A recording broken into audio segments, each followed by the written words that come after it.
तो दोस्तों जीएस मैं सिलसिले में आपका स्वागत है। दोस्तों आज की हम इस वीडियो में पढ़ने वाले हैं साइंस का वर्ल्ड ईयर क्वेश्चन। और ये क्लास आपका सभी एग्जाम्स के लिए बहुत ही महत्वपूर्ण है और यहाँ से आपके एग्जाम में प्रश्न लिखने को जरूर मिलेगा। तो अगर आप चैनल पर नए हैं चैनल को लाइक करें और सब्सक्राइब करें। तो आज आपका साइंस का ये सेट नंबर 1 है। तो चलते हैं आज के आपका पहला प्रश्न की ओर। पहला प्रश्न है, सर्वप्रथम रक्त परिसंचरण तंत्र का अध्ययन किसने किया था? तो आपका आंसर होगा विलियम हार्वे ने किया था। नेक्स्ट है 2 नंबर, दिल की धड़कन को आरंभ करना कार्य किसका है? तो आपका आंसर होगा पेस मेकर का। किसका? पेस मेकर का। नेक्स्ट है क्वेश्चन नंबर 3, हाइड्रोजन बम किस सिद्धांत पर आधारित है? तो आपका आंसर होगा नाभिकीय संलयन पर। नेक्स्ट क्वेश्चन नंबर 4, एक द्रव बूंद की प्रवृत्ति गोल आकार लेने की होती है, जिसका क्या कारण है? तो आपका आंसर होगा पृष्ठ तनाव के कारण। नेक्स्ट क्वेश्चन नंबर 5, जल में घुलनशील विटामिन कौन से हैं? तो आपका आंसर होगा विटामिन बी और विटामिन सी दोनों।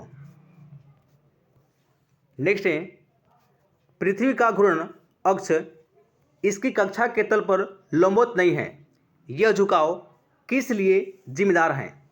तो आपका आंसर होगा पृथ्वी पर मौसम के बदलने के लिए। नेक्स्ट है, कौन से एकमात्र भारतीय वैज्ञानिक हैं जिसने भौतिक के क्षेत्र में नोबेल पुरस्कार प्राप्त किया था? तो आपका आंसर होगा ये था सीवी रमन थे। नेक्स्ट क्वेश्चन नंबर 8, किसने न्यूटन से पूर्व ही बता दिया था कि सभी वस्तुएं पृथ्वी की ओर गुरुत्वाकर्षित होती हैं? तो आपका आंसर होगा ब्रह्मगुप्त ने। नेक्स्ट है, धान का प्रसिद्ध रोग खेरा रोग किसके कारण होता है? तो आपका आंसर होगा जस्ता की कमी के कारण। नेक्स्ट है, कौन सा प्रोटीन रक्त थाका जमाने में मदद करता है? तो आपका आंसर होगा फाइब्रिनोजन नामक प्रोटीन। नेक्स्ट क्वेश्चन नंबर 11, कौन सी जहरीली गैस हमारे रक्त में हीमोग्लोबिन के साथ मिल जाती हैं और हमारी मृत्यु का कारण बन जाती हैं?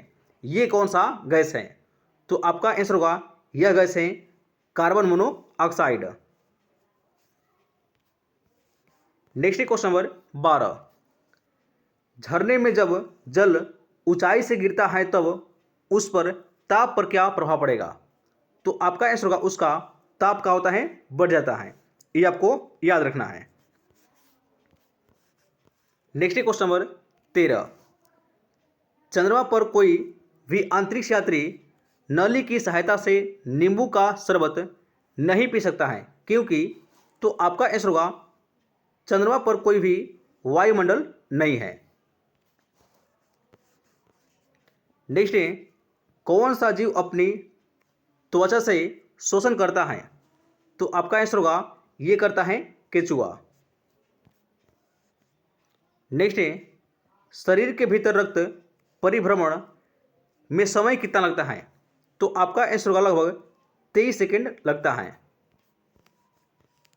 नेक्स्ट क्वेश्चन नंबर 16, डेसिबल क्या है?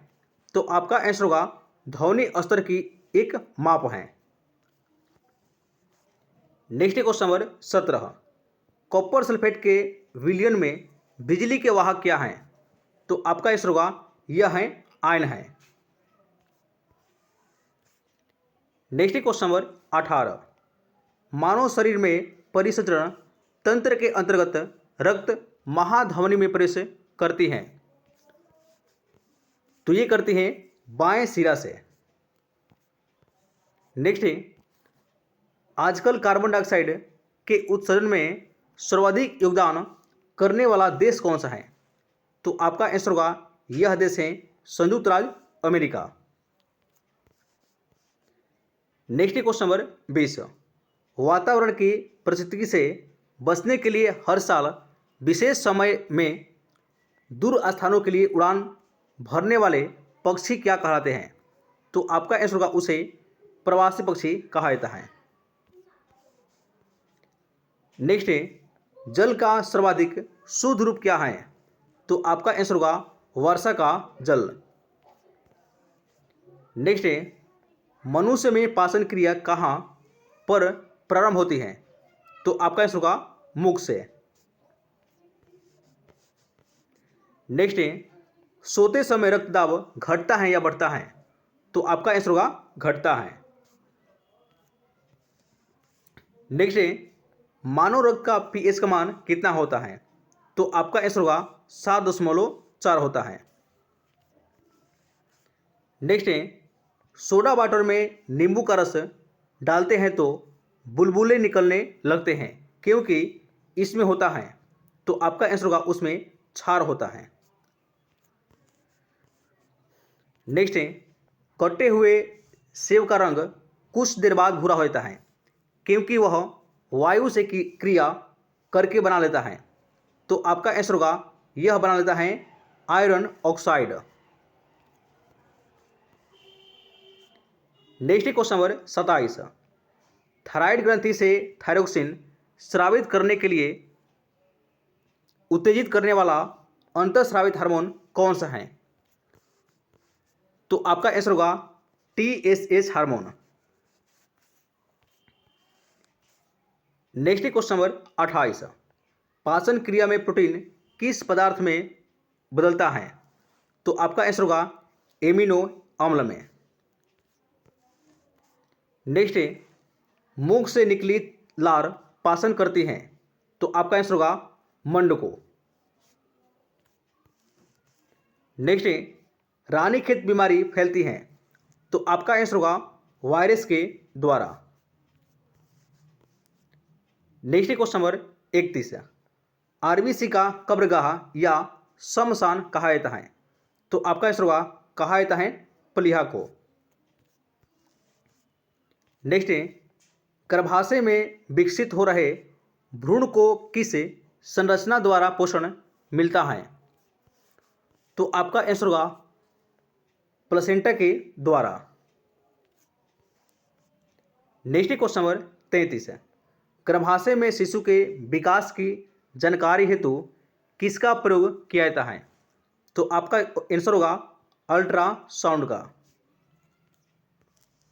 Next question number 34, vitamin E विशेषतः किसके लिए महत्वपूर्ण है? तो आपका आंसर होगा लिंग ग्रंथि की समान क्रिया से। नेक्स्ट है, विटामिन बी की कमी से पुरुष में हो जाता है तो आपका आंसर होगा ये होता है अरक्ता। नेक्स्ट क्वेश्चन नंबर 36, लैक्टोज किस में पाया जाता है? तो आपका आंसर होगा दूध में पाया जाता है। कौन सा? लैक्टोज। नेक्स्ट क्वेश्चन नंबर 37, भ्रूण के विकास के लिए किस अंग के द्वारा खाद्य पूर्ति की जाती है? तो ये किया जाता है बीजांडसन के द्वारा। नेक्स्ट है, गाय और भैंस के थनों में दूध उतारने के लिए किस हार्मोन की सुई लगाई जाती है? तो आपका आंसर होगा ऑक्सीटोसिन का। नेक्स्ट है, रूमेटिक हृदय रोग का इलाज किसकी मदद से किया जाता है? तो आपका आंसर होगा एस्पिरिन की मदद से। नेक्स्ट है, मनुष्य की लाल रुधिर कोशिकाओं आरबीसी का जीवन काल कितना होता है? तो आपका आंसर होगा लगभग 120 दिन होता है। किसका? आरबीसी का जीवन काल। नेक्स्ट क्वेश्चन नंबर 41, इटाई रोग किस धातु के कारण होता है? तो आपका आंसर होगा कैडमियम के कारण। नेक्स्ट है, थायरोक्सिन की कमी से होने वाला रोग कौन सा है? तो आपका आंसर होगा घेंघा। नेक्स्ट क्वेश्चन नंबर 43, प्रथम कोशिका की उत्पत्ति किस स्थान पर हुई है? तो आपका आंसर होगा जल में हुआ था। नेक्स्ट है, रक्त में श्वेत कणों का मुख्य प्रयोजन क्या है? तो आपका आंसर होगा संक्रमण से संघर्ष करना। नेक्स्ट है, मधुमेह के रोगियों द्वारा प्रयोग में लाए जाने वाला स्वीटेस में कितना ऊर्जा होता है? तो आपका आंसर होगा 5 कैलोरी। नेक्स्ट है, कौन सा हार्मोन रक्त में शर्करा की मात्रा नियंत्रित करता है? तो आपका आंसर होगा कौन सा? इंसुलिन। नेक्स्ट है, मानव शरीर में औसतन ऑक्सीजन तत्व की प्रतिशत कितना होता है? तो आपका आंसर होगा 65%। नेक्स्ट है, चूने में पानी मिलाने पर कौन सी गैस निकलती है? तो आपका आंसर होगा कार्बन डाइऑक्साइड। नेक्स्ट है, हरी मेहंदी में निम्न में से कौन सा पदार्थ पाया जाता है जिसके कारण वह लाल हो जाता है? तो आपका आंसर होगा लहसुन। कौन सा? लहसुन। ये आपका बहुत ही वीवीआई प्रश्न है। नेक्स्ट लास्ट है क्वेश्चन नंबर 50। जब पृथ्वी, सूर्य और चंद्रमा के बीच आती है तो कौन सा ग्रहण लगता है? तो आपका आंसर होगा चंद्र ग्रहण। तो दोस्तों, ये हमारी वीडियो अच्छी लगी अच्छे से लाइक करें, शेयर करें और सब्सक्राइब करें। जय हिंद दोस्तों।